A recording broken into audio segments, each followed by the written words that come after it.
Welcome to the Morning Nerdy News. I'm your host, Gray Falcon. Well, it's been a rough couple of days between having PC problems where my computer went from working just fine to somehow burning out the SSD and the motherboard not launching, and having to go to a secondary computer and then have to find Windows for that to get it set up. Well, more of a getting a hard drive set up on it. Found out that one of my SSDs was having all kinds of trouble. And so it was still under warranty. I took it in and they swapped it, no problem, but that still took a couple of days to get everything set up and running. At the moment, this computer does not have a graphics card set up in it. I still have to get some of the cords and things available in order to put that in. My old graphics card doesn't fit in this because it was liquid cooled. So right now we're running everything without a graphics card. So it has been a few days. We're going to go ahead and get into the news now. And we're going to start off with the PS5 automatically records a video when you unlock a trophy. So what's going on here is every time you get a trophy, you're going to get a little video that cuts and pops up. So unlike just kind of the screenshot that happened before, you now get an actual video clip of whatever it is you did in order to earn that trophy. So if you want to go back and view that, or if you want to show someone how you actually earned it. So for a streamer, we could have every single trophy available to upload onto YouTube, for instance. And then someone wants to find out how we did it, they can go and actually check that through the trophy set up on there, and they'll find out. So it's a really nice and fun way to be able to just make all of that a little bit easier in order to get through and teach people how to play the game, or if nothing else, see how someone else accomplished a trophy that may not have been the same way that you did it. And then we have requests for your PlayStation camera adapter. So the PlayStation camera adapter is available for free for your VR headset. So if you haven't done this yet, you go over to global.support.playstation.com, and it got a bunch of junk after that. We'll have that in the description afterwards or down below if you're watching this on YouTube.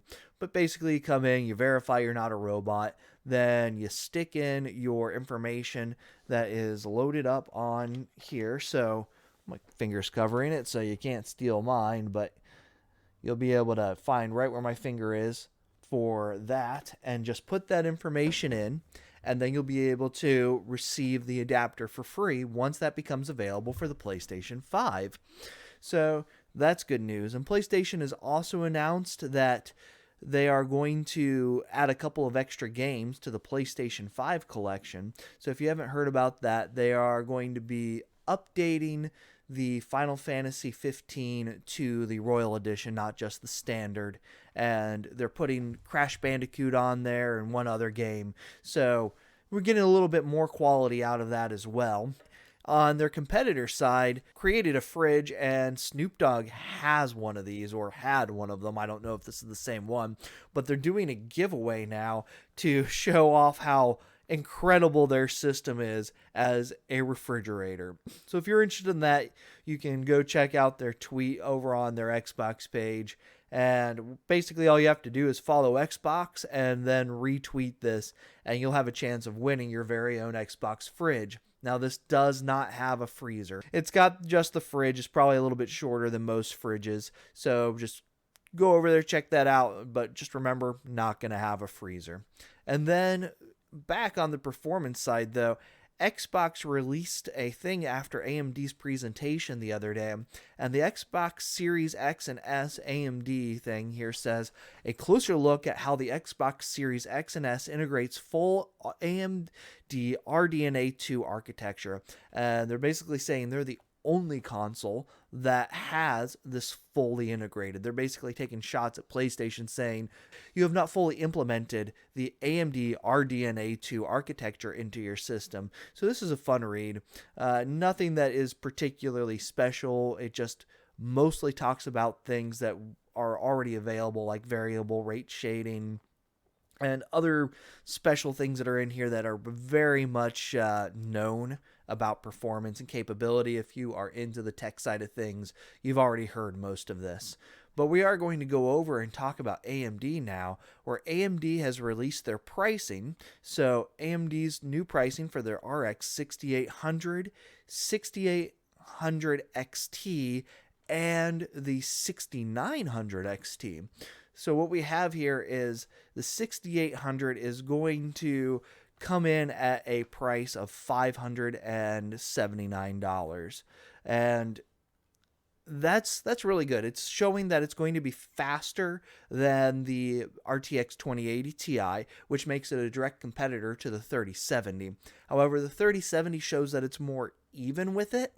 So you're spending an extra $80 to get some extra performance over the 3070. So if that extra $80 is worth it to you to be able to go and get that extra performance, then this is a great way to go. And then in competition for the 3080, their cards are coming out starting at $649, so undercutting Nvidia by $50. And we already expected that something like this was going to happen. And based on their performance slides, this does a really good job of it. And then they have the 6900 XT, which they are not talking about here, but that one is coming in at $999. However, that one is competing with the 3090 and beating the 3090 in many cases. So you're saving $500 to get better performance in gaming. Now, they didn't market this as a card that's also intended for professional use, so we don't know that it's going to have that ability and that competition point that is available over on Nvidia's side, especially since Nvidia has so much GDDR6X in that 24 gigs. That's a lot, and that's very helpful for things like rendering large and complex images and other things. So that may have an advantage still if you're a professional that still wants to game, and it may be worth that extra $500 to you. But if you are just buying the highest of the high end for gaming, at this point it looks like you're going AMD, and there's no other competition at that price point really.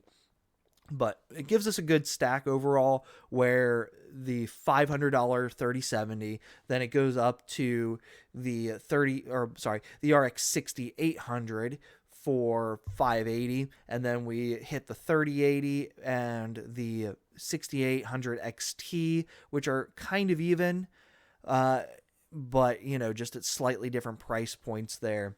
Now, there is some other details to this, though. Apparently, if you have a full Ryzen 5000 chipset, so that's the new one that comes out on November 5th. No other Ryzen setup does this, but if you have the newest setup with a 500 series board, so a B550 or an X570, if you have one of those boards, you're going to be able to come in and get even more performance because of the Infinity Cache is able to fully utilize the memory that is inside of the Big Navi cards. So it goes in, it can take full advantage of the 16 gigs that's in there and fully load everything that's going on there in order to get better performance and better loading speed out of it. And then we have one other caveat, though, and it comes down to ray tracing. And ray tracing, the DXR procedural geometry test, this is where things get a little interesting and pull AMD back a little bit and push the Nvidia cards forward. So what we see here is that the RX 3090 in this procedural geometry scores a 749 frames per second while running this test, and the 3080 pulls in at 630 frames per second. And then the AMD RX 6000 is dropping down to 471. So they don't have the individual cards broken out for this, so there may be something else that's going on here, or this could strictly be based on the actual cores that are performing in there just for ray tracing. And then the 3070 seems to play even with RDNA 2. So it looks like there isn't a difference in ray tracing performance. Now that comes down to it's using an API application that's in its first generation that's built into these things, and it does it a little bit differently than how Nvidia does it, with Nvidia having very specialized setup for theirs. So it comes out and performs in a very different manner, and Nvidia has had more time to actually perfect it. So that's why we're seeing these types of scores start to leak out. Now, don't go getting too excited, because it's entirely possible once we get reviews out for actual games, because this is just a rendering test, that the AMD may still pull ahead, or it may lag behind in anything that has ray tracing turned on. And with that being the major push for new systems, and the new technology, everything that's going into the new consoles, that may be a deal breaker for some people. But if you don't care about that and you simply want the pure gaming performance and you're not worried about ray tracing at all, AMD is going to crush it in that scenario in comparison. So we're just going to have to find out more once we actually get games to test the ray tracing on, rather than just something that focuses specifically on just ray tracing. And then we have an update in regards to Cyberpunk 2077. And the other day, it was announced, everyone had heard that Cyberpunk had been delayed. And it's a shame, going back to December 10th. But what they're actually saying is that Cyberpunk 2077 is ready for the PC, but current gen console versions still need work. And this came during an investor call that they were having, and they basically had to tell their stockholders and owners that, hey, listen, we understand that it's disappointing. We didn't want to have to do this, but and we probably could have hit that date, but we're working so much and so hard that it's just better if we push it back 3 weeks. Give us a little extra time to figure out things on console, double check things on PC to make sure that they're all right, and move forward from there, because really we want to provide a game that works well for everyone, no matter where you're playing it.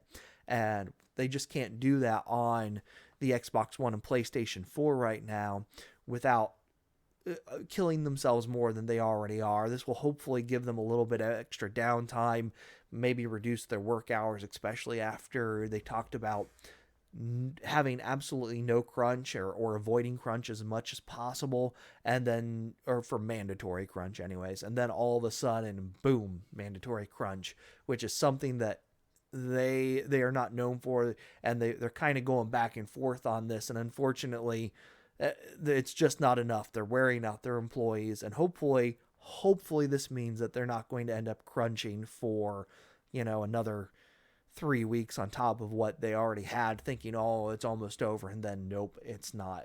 Hopefully this is just to say, only work 10 hours today.